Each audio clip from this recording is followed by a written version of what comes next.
सब लोग जितने बैलेट पेपर से चुनाव चाहते हैं उन सबको इकट्ठे करने की जिम्मेवारी मैं लेता हूं और हम शीघ्र ही प्रेस कॉन्फ्रेंस में उन सबको इकट्ठा करेंगे। इकट्ठा करके कहेंगे कि देश बैलेट पेपर से चुनाव चाहता है, तुरंत फैसला करो, नहीं करो तो इलेक्शन कमीशन का घेराव होगा। इस देश के अंदर बीजेपी के सारे 2 नंबर के बने हुए पैसे से दफ्तर, आरएसएस के सारे ठोर ठिकाने और इनके सारे रिश्तेदार जितने विदेशों में रह रहे, इन पूरे 12 साल में कहाँ कहाँ पैसा गया है। और अडानी अंबानी की सारी संपत्ति, चाहे वो विदेशों में घर खरीदे इन्होंने, सारी की सारी का राष्ट्रीयकरण करना बहुत जरूरी है। मैं इस बात से सहमत हूं। देश को हिसाब किताब लेना है सभी हाई कोर्ट और सुप्रीम कोर्ट से भी, और देश की इस अंगड़ाई को, इस बात को सुप्रीम कोर्ट और हाई कोर्ट समझ गई है। धार्मिक भावनाओं के नाम पे इस देश में आवाज दबाने की जो कोशिश हुई, उसको जूते मारो, उससे मत डरो। कोई हिंदुओं का ठेकेदार बना घूम रहा है, कोई मुसलमान का, कोई ईसाई का, कोई सिखों का, कोई फलाने का। अरे इंसानों के ठेकेदार कहाँ हैं भाई? उनको कहो, सत्ता पक्ष में जो बैठे हुए हैं, कि अब हमें इस पे एक रत्ती भर भरोसा नहीं है झूठे आदमी पे, क्योंकि 15 लाख का झूठ बोल के, आपको कोई वादा करके, गलत रिप्रेजेंटेशन दे के आपकी कोई चीज छीन लेता तो मुकदमा झेलता है, सजा है उसकी। चीटिंग, फ्रॉड, वो चीटिंग फ्रॉड किया था प्राइम मिनिस्टर ने जब कहा था 15-15 लाख दूंगा, सबको लगा था भाई आएंगे कुछ ना कुछ तो आएंगे, 15 नहीं आए तो 10 आ जाएंगे। जहां भी देश का धन होगा उसमें सबकी भागीदारी होगी, चाहे प्राइवेट सेक्टर हो।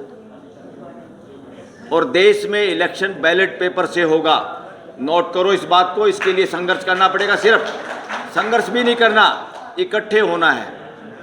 और इकट्ठे होने के लिए जितने लोग बैलेट पेपर से चुनाव चाहते हैं, मेरा उनको सबको निमंत्रण है कि सब इकट्ठे हों, प्रेस क्लब के अंदर एक सांझी प्रेस कॉन्फ्रेंस करें, जिसमें हाथ ज्वाइंट हैंड्स के साथ ये करें कि अगला इलेक्शन देश के अंदर बैलेट पेपर से होगा, इस तरह का।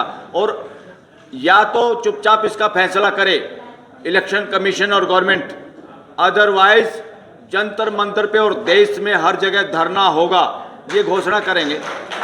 इसके बिना बात बनेगी नहीं, क्योंकि जो लोग बैलेट पेपर से, चुनाव से डरते हैं, वो आपका साथ नहीं देना चाहते, देश का साथ नहीं देना चाहते। देश चाहता है, जब देश चाहता है तो पार्लियामेंट को फॉलो करना चाहिए। पार्लियामेंट अगर फॉलो नहीं करती तो समझो पार्लियामेंट में मदारी के बंदर बैठे हैं। वो इससे साबित होता है। मुझे बहुत आश्चर्य हुआ, रविदास जी की जयंती पे मैंने बीजेपी में आरक्षित सीटों से जीते हुए नुमाइंदे सिर पे मटके टेक के वो काम करते दिखाई दिए जो देश में पाखंडी लोग करते हैं। तो इससे पता चलता है देश किधर जा रहा है, देश को किधर ले जा रहे हैं। ऐसे जनप्रतिनिधि इंडिपेंडेंट हैं या उनको मदारी का बंदर कहोगे आप?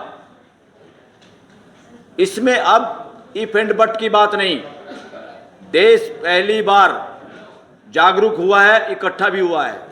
पहले क्यों नहीं होता था? क्योंकि एक मीडिया के भरोसे रहता था जो गोदी मीडिया था, हमेशा गोदी मीडिया था। वो उसने कभी देश के लोगों तक इंफॉर्मेशन नहीं पहुंचने दी। उसकी कमी की वजह से लोग कभी इकट्ठे नहीं हुए।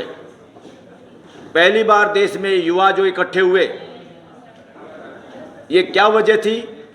क्योंकि असल में देश सारा का सारा तंग आया हुआ है और देश अंगड़ाई ले रहा है। देश अपने तरीके से अब इस देश को चलाना चाहता है। पार्लियामेंट में बैठे हुए लोग झूठे नारों के आधार पे सत्ता में हैं, झूठे नारों के आधार पे। बेटा बच्चों, जिसको नहीं सुनना है आराम से जा सकते हैं, बोलो नहीं थोड़ी देर के लिए। देश के अंदर परिवर्तन पूरा देश चाहता है और देश जो चाहता पार्लियामेंट उसको करना नहीं चाहती। अभी भी जो जंतर मंतर पे धरना हुआ, वो खाली जंतर मंतर पे नहीं था, हर नागरिक के दिल में धरना था, पूरा देश। और सबसे पहले शांतिपूर्ण जितने प्रोटेस्ट होते हैं, कानून है देश का और संविधान का ये मैंडेट है कि उसमें सरकार के सारे अंग, सारे राज्य के अंग उसमें भागीदारी करें, सपोर्ट करें। सुप्रीम कोर्ट को और दिल्ली हाई कोर्ट को चाहिए था इमीडिएट सुओ मोटो एक्शन लेना, उन्होंने नहीं लिया। इससे उन्होंने देश के साथ गद्दारी की। सरकार में बैठे हुए या पुलिस के जितने लोग हैं, इंटेलिजेंस के जितने लोग हैं, उनको संविधान के तहत काम करना है। किसी सरकार को सत्ता में बने रहने के लिए उनका सहयोग बिल्कुल नहीं करना। संविधान स्पष्ट कहता है इसमें, वो किसी के घरेलू नौकर नहीं है। हमारी पुलिस, पैरामिलिट्री और इंटेलिजेंस एजेंसी जिसका लगातार दुरुपयोग हो रहा है, लोग चाहते भी नहीं थे, इस तरह का अंकुश लगाया हुआ है, इस तरह के कैमरे, इस तरह की फोटोग्राफी होती है और फिर आदेश देते हैं जिसको पुलिस वाले को, किसी को एसएचओ बने रहना है, किसी को प्रमोशन लेना है, किसी को कमिश्नर बनना है, या कमिश्नर बनाते भी ठेकेदारी दे के हैं कि तुम्हें कमिश्नर बनाएंगे, ये काम करना होगा। जैसे गुंडों को हायर करते हैं, किसी गुंडे को फिरौती दे के हायर करते हैं, उसी तरह से इस देश के अंदर अव्यवस्था चल रही है कि किन लोगों को किन पदों पे लाना है। उनके पास पहले कंडीशन होती है कि तुम ये गलत काम हमारे कहने से करोगे, और जो यस करते हैं दबाव में, वो देश के दुश्मन हैं। इसलिए ऐसे सारे कर्मचारी, ऐसे सारे पुलिस और पैरामिलिट्री के लोग, ऐसे इंटेलिजेंस एजेंसी के लोग, उन सब से निवेदन है पूरे देश की जनता की तरफ से कि आप इनके षड्यंत्रों का शिकार ना हो। आप स्पष्ट जवाब ना दे सकते हो तो कम से कम अपने तौर तरीके से इसको इग्नोर करिए। इस देश की कोई भी कोर्ट तुम्हारा बाल बांका नहीं कर सकती अगर तुम देश के साथ हो तो। अब बल्कि देश को हिसाब किताब लेना है सभी हाई कोर्ट और सुप्रीम कोर्ट से भी, और देश की इस अंगड़ाई को, इस बात को सुप्रीम कोर्ट और हाई कोर्ट समझ गई हैं। उनकी भाषा बदल गई, आप देखते होंगे कुछ कुछ भाषा बदली है, पूरी नहीं बदली, अभी घुमा फिरा के बात हो रही है। घुमा फिरा के नहीं, पूरी सीधी बात करनी होगी। जो सीधी बात नहीं करेगा, जो देश के लोगों के मौलिक अधिकारों की सुरक्षा नहीं करते, उनमें बढ़ोतरी नहीं करते, उन लोगों को मंत्री संतरी सीएम पीएम होने का कोई नैतिक अधिकार और संवैधानिक अधिकार नहीं है। जनता चाहे तो उनको 5 साल से पहले खदेड़ सकती है। इसको सरकार गिराना नहीं कह सकते। सरकार गिराना जब होता है जब आप षड्यंत्र करके खुद बनना चाहते हो और दूसरे को गिराना चाहते हो। जब देश बेईमान भ्रष्टाचारी लोगों को पदों से हटाना चाहती है। अरे एक 10वीं 12वीं पास लेडी बनाई थी पहले इन्होंने शिक्षा मंत्री, जो देश में संस्कार का ठेकेदार बने हुए हैं, चरित्र निर्माण के ठेकेदार बने हुए हैं। नारी वंदना की बात करते हैं, एफिडेविट में अपनी पत्नी का नाम बताता है प्राइम मिनिस्टर, और उस बहन बेटी को आज तक प्राइम मिनिस्टर की हाउस की शक्ल नहीं दिखाई। प्राइम मिनिस्टर का हाउस, प्राइम मिनिस्टर उसके परिवार के लिए है, अकेले किसी सांड के लिए प्राइम मिनिस्टर हाउस नहीं है। हकीकत है ये। इंडिया जैसे देश में और आरएसएस जिसकी ठेकेदारी लेता है कि हम संस्कारी लोग हैं, हम इज्जत करते हैं औरतों की, इससे पता चलता तुम कितनी इज्जत करते हो। आरएसएस को डूब के मर जाना चाहिए कि प्राइम मिनिस्टर की वाइफ को प्राइम मिनिस्टर पे दबाव डाल के प्राइम मिनिस्टर हाउस में नहीं ला पाई। देश चाहता है ये यशोदा बहन प्राइम मिनिस्टर हाउस में रहे। अपनी माँ को प्राइम मिनिस्टर हाउस में ला के कोई बड़ापन का काम नहीं किया प्राइम मिनिस्टर ने, घटिया काम किया। अरे माँ बाप अपने बच्चों के साथ रहते हैं या नहीं रहते बताइए? देश को किसी को इतराज था क्या कि उसकी माँ रहे तो? माँ बच्चों को बिगाड़ती है क्या? माँ वहाँ रिश्वत मांगती क्या? माँ वहाँ दलाली कर लेती क्या?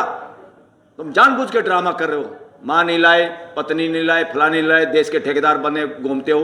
कोई लाल पीले कपड़े पहन के मुख्यमंत्री करके हम तो सेवा कर रहे हैं। काहे की सेवा कर रहे हो तुम? आध्यात्मिक आदमी हो, हिंदू मुसलमान करते हो, डूब मरो। इस तरह के नालायक नेता जितने भी हैं देश के अंदर। और साथियों, अब ये भाषा करना छोड़ दो आप। ये चाहिए, वो चाहिए, फलाना चाहिए नहीं, मालिक आप हैं, ये होगा भाई। ये कौन सी भाषा में अभी फंसे हुए हो आप? और सोशल मीडिया को बचा के रखना। देश के ज़्यादा से ज़्यादा बच्चे सोशल मीडिया का इस्तेमाल सीखो, देश के लिए पत्रकार बनो, अपने समाज के लिए पत्रकार बनो। देश का संविधान चाहता है 145 करोड़ लोग एक परिवार की तरह रहें। क्या परिवार की फीलिंग दे रहे हैं सरकार? क्या देश को जुड़ने दे रहे हैं परिवार की भांति? जिस दिन फीलिंग जैसा मेरा अपना परिवार है 5-10 लोगों का, वही मेरा 145 करोड़ लोगों का परिवार है, वही मेरा 600-800 करोड़ धरती के रहने वाले लोगों का मेरा परिवार है। जिस दिन शिक्षा और जो सो कॉल्ड रिलीजन है, जो ठेकेदारी कर रहे मानव जाति को बचाने की, संस्कार देने की, मैं उनको भी उलाहना देता हूँ कि तुम जोड़ नहीं पाए लोगों को। कोई हिंदुओं का ठेकेदार बना घूम रहा है, कोई मुसलमान का, कोई ईसाई का, कोई सिखों का, कोई फलाने का। अरे इंसानों के ठेकेदार कहाँ हैं भाई? मानव जाति के ठेकेदार कहाँ हैं? मानव जाति का ठेकेदार है तो यूनाइटेड नेशन का चार्टर है, और भारत के परिवार का कोई चार्टर है, वो इंडिया का कॉन्स्टिट्यूशन है जो देश को जोड़ के रखना चाहता है। यहाँ समानता का ये मतलब नहीं है कि मैं भी 5 रुपये कमाऊँ, मेरा भाई भी 5 रुपये कमाए। नो, यहाँ समानता का मतलब समान अवसर। देश की इकोनॉमी के अंदर देश के लोगों को हर कोई कमा के खाना चाहता, हर कोई कमा के खाने में सक्षम है, कोई भीख नहीं मांगना चाहता। अरे प्राइम मिनिस्टर, तुम्हारा 5 किलो राशन नहीं चाहिए, किसानों को तुम्हारा 6,000 रुपये नहीं चाहिए, नोटंकी बंद करो। देश के हर सिटीजन को भागीदारी चाहिए, इकोनॉमी में अपॉर्चुनिटी चाहिए, ठगी नहीं चाहिए। जज कैसे लग रहे हाई कोर्ट सुप्रीम कोर्ट में, उस ठगी में भागीदारी चाहिए। पार्टियों में टिकट कैसे मिलते हैं, उसमें भागीदारी चाहिए जनता को। कितने आम लोगों को पॉलिटिक्स में आगे आने दिया। सारी पार्टियों ने भ्रूण हत्या करी देश के युवाओं की। ईमानदार, कर्मठ और जुझारूपन जिनके अंदर था, उनको तबाह कर दिया नारे लगवा लगवा के। हमारा नेता कैसा हो, नरेंद्र मोदी जैसा हो, हमारा नेता कैसा हो, राहुल गांधी जैसा हो, हमारा नेता कैसा हो, अखिलेश यादव जैसा हो, हमारा नेता कैसा हो, बहन मायावती जैसा हो। क्या नॉनसेंस नारे लगा रहे हो भाई, क्यों लगा रहे हो? हमारे देश की व्यवस्था कैसी हो, संविधान के जैसी हो, ये नारे की जरूरत है। हमारे देश की पॉलिटिकल पार्टी कैसे हो, संविधान के जैसी हो। हमारे देश के सारे नेता कैसे हों, संविधान को पालन करने वाले हों। या एक दुकानी एक नाथ का नारा लगाने का मतलब है तुम मनुवाद के अंदर जकड़े हुए हो। अभी मनुवाद एक का नारा देता है, सुपीरियर, एक सुपीरियर, वो घर में हो चाहे देश में हो। वो कथा कहानी ग्रंथों का हवाला देते हैं, जब जब धर्म की हानि होती मैं आता हूं। हमारे यहाँ कहते हैं ऐसे तो हम बटेव को भी पीटते हैं जो नाश होने के बाद आता है। किसके भरोसे हो भाई? नपुंसक मत बनाओ समाज को कि एक मसीहा आएगा देश को बचाएगा। ये मसीहा तो बैठे यहाँ पर, कौन सा मसीहा भाई? ये सारे चीजों को छोड़ दो और स्पष्ट कहना पड़ेगा, अब शर्म छोड़ दो। किसी की रिलीजियस भावनाएं अगर आहत होती है तो आहत हो तो उसको अपना कंट्रोल करे कि थोड़ी सी बात कही नहीं पत्नी ने, पति का ब्लड प्रेशर हाई हो गया। बेटे को थोड़ी बात कही ना माँ बाप ने, उसका ब्लड प्रेशर हाई हो गया। तो हमारा ब्लड प्रेशर है क्या है ये भाई? जीना आता है कि नहीं आता? इसलिए धार्मिक भावनाओं के नाम पे इस देश में आवाज दबाने की जो कोशिश हुई, उसको जूते मारो, उससे मत डरो। उसमें कोई डराने की कोशिश करता है तो इस देश के वकील अब इतने जागरूक हैं, इतने सक्षम भी हैं और इतने अड़ने वाले भी हैं कि उस मामले को धराशायी करेंगे। ये गोरख धंधा इस देश के अंदर चल रहा है। देश के अंदर बोलने की आज़ादी इतनी कम हो गई तो हम कैसे कहें सुप्रीम कोर्ट ठीक काम कर रही है? हम कहेंगे सुप्रीम कोर्ट देश के साथ गद्दारी कर रही है। मेरे देश का बोलने की आज़ादी, मेरा देश डरा हुआ है। बोलने की आज़ादी 180 देशों में 162वां रैंक है हमारा रैंक। तो कौन बदमाशी कर रहा है? हमारे देश का पदक तालिका में, खेलों में इतने कम पदक आते हैं और वो भी 1-2 स्टेटों के लोग इज्जत बचाते पूरे देश की, बाकी तो नहीं। सारा का सारे ठग ठोर जो कह रहे ना कि भाई बदनाम कर दिया, पहले कह रहे थे मोदी को बदनाम कर दिया राहुल गांधी ने कि मोदी ऐसे ही होते हैं सारे मोदी, उसके पीछे लगे थे लठ लेके। और जज तक भी, जजों की जिसने फैसला दिया उसकी प्रमोशन कर दी बैकडोर से। वो तो सुप्रीम कोर्ट में जब लोगों ने आवाज उठाई तब उसको कायदे को वापस फेंको वहीं पे जहां से था। ये इस तरह का सौदा चल रहा है देश के अंदर। तो साथियों, आपस में जुड़े रहना, कम्युनिकेशन और आडंबर से बाहर आना। जब तक खांचे में फिट रहोगे, जब तक खुद डिवाइड रहोगे, और तब तक ये लोग आपको शिकार आपका करते रहेंगे। वो खांचों से बाहर आओ। रिलीजन का खांचा, जाति का खांचा, अक्षत्रवाद का खांचा, अरे मानस का तो कोई खांचा ही नहीं इन्होंने छोड़ा इस देश के अंदर। मानव जाति का खांचा कहाँ भाई? हम जयंती मनाते हैं रविदास जी की, कबीर जी की, हम गुरु नानक जी का नाम लेते हैं, इधर उधर और बहुत सारे नाम लेते हैं। अरे भाई, उन असूलों पे चलते हैं कि नहीं चलते? उन बातों को मानते कि नहीं मानते? या एक ही दिन सिर पे मटका उठा के एक ही दिन अपना हेलो हाय करके समाप्त हो जाता है? महापुरुषों का मतलब है कि उन्होंने जो बातें कही अपने तजुर्बे के आधार पे पूरी मानव जाति की भलाई के लिए, क्या हम उनको फॉलो करते हैं, मानते भी कि नहीं मानते? तो उनका मानना जरूरी है। दूसरा, इसको पक्का ठान लो, ये जो जंतर मंतर पे होता, इससे बड़ा सारी पॉलिटिकल पार्टियों से पूछो, कांग्रेस से पूछो, बीजेपी से, सपा से, A to Z सबसे पूछो, भाई इसके लिए संघर्ष कब करोगे? और अपने अपने एमपीओ का घेराव करो, जितने भी, चाहे सत्ता में हैं चाहे विपक्ष में हैं। उनको कहो, सत्ता पक्ष में जब बैठे हुए हैं, कि अब हमें इस पे एक रत्ती भर भरोसा नहीं है झूठे आदमी पे, क्योंकि 15 लाख का झूठ बोल के, आपको कोई वादा करके, गलत रिप्रेजेंटेशन दे के आपकी कोई चीज़ छीन लेता तो मुकदमा झेलता है, सजा है उसकी। चीटिंग, फ्रॉड, वो चीटिंग फ्रॉड किया था प्राइम मिनिस्टर ने जब कहा था 15-15 लाख दूंगा, सबको लगा था भाई आएंगे कुछ ना कुछ तो आएंगे, 15 नहीं आए तो 10 आ जाएंगे। तो इतनी बड़ी ठगी मारी। ये कोर्ट आज़ाद होती इस देश की, जजों में दम होता तो वो अंदर होता इसी झूठ पे, और किसी की अरे गहरे नत्थु प्यारे किसी की भी पॉलिटिशियन की हिम्मत नहीं होती देश के सामने झूठ बोलो और वोट लो। एक दो आदमी को क्यों चीज़ें बेची जा रही हैं पूरे देश में चर्चा। मैं भी इस बात से सहमत हूँ कि वहाँ सारा तय होता है कि जो 20,000 करोड़ की चीज़ है वो 2,000 करोड़ में मिलेगी, तो 18,000 करोड़ या 15,000 करोड़ रुपये जाएगा 2 नंबर में। जब एमपी खरीदेंगे वो पैसा जब देना आपको। जब इलेक्शन में शराब बांटनी है, एमएलए एमपी खरीदने हैं, कुछ भी करना है, जहाज में इधर से उधर जानवरों की तरह ढोने हैं महाराष्ट्र के एमएलए, तो तब यूज करना वो पैसा। ये 2 आदमी उतने ही बदमाश है, देश के गद्दार हैं। दोनों बिजनेसमैन नहीं है, देश के गद्दार हैं, देश के साथ गद्दारी कर रहे हैं। इस देश में 2 आदमी पैसे वाले हो जाएं, 2 आदमियों को भगवान के दर्शन हो जाएं, 2 आदमी ज्ञानी हो जाएं, ये नॉनसेंस पे भरोसा मत करो। ये नॉनसेंस है, ये ठगी है, ये बेईमानी है। देश के अंदर अब आवाज़ उठ रही है, उस आवाज़ उठाने में हम लोग बिल्कुल साथ हैं कि इस देश के अंदर बीजेपी के सारे 2 नंबर के बने हुए पैसे से दफ्तर, आरएसएस के सारे ठौर ठिकाने और इनके सारे रिश्तेदार जितने विदेशों में रह रहे, इन पूरे 12 साल में कहाँ कहाँ पैसा गया है। और अडानी अंबानी की सारी संपत्ति, चाहे वो विदेशों में घर खरीदे इन्होंने, सारी की सारी का राष्ट्रीयकरण करना बहुत ज़रूरी है। मैं इस बात से सहमत हूँ। क्यों राष्ट्रीयकरण करना जरूरी है? क्योंकि ये चोरी का पैसा है। बरसात का पानी गड्ढे में इकट्ठा होता है, समतल भूमि पे नहीं होता, वो चलता रहता है, हर जगह वो पानी पहुंच जाता है। गड्ढों में पानी इकट्ठा होता है, ये गड्ढे हैं पॉलिटिकल गड्ढे, इन गड्ढों से बचना है साथियों। और लास्ट बात कह के मैं अपनी बात ख़त्म करूंगा। पहले तो बैठे हैं अपने आगे एमपी साहब, विल्सन जी बताओ, आपकी पार्टी बैलेट पेपर से चुनाव चाहती है कि नहीं चाहती? बताइए।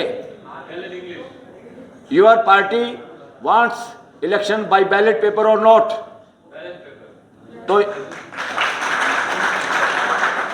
तो विल्सन जी हमारे सीनियर एडवोकेट साथी हैं, राज्यसभा के एमपी भी हैं, ये कह रहे हैं हमारी डीएमके पार्टी बैलेट पेपर से चुनाव चाहती है। अगर चाहती है तो सारी पॉलिटिकल पार्टियों को इकट्ठा करो आप लोग, और इसके लिए प्रेस कॉन्फ्रेंस करो कि हम बैलेट पेपर से चुनाव चाहते हैं। हम अपने जितने साथी हैं जो पॉलिटिकल पार्टियों में नहीं हैं, मैं, मेरे जैसे जितने भी लोग हैं, अभी मिस्टर प्राचा भी थे यहाँ पे, सब लोग जितने बैलेट पेपर से चुनाव चाहते हैं उन सबको इकट्ठे करने की जिम्मेवारी मैं लेता हूँ। और हम शीघ्र ही प्रेस कॉन्फ्रेंस में उन सबको इकट्ठा करेंगे, इकट्ठा करके कहेंगे कि देश बैलेट पेपर से चुनाव चाहता है, तुरंत फैसला करो, नहीं करो तो इलेक्शन कमीशन का घेराव होगा।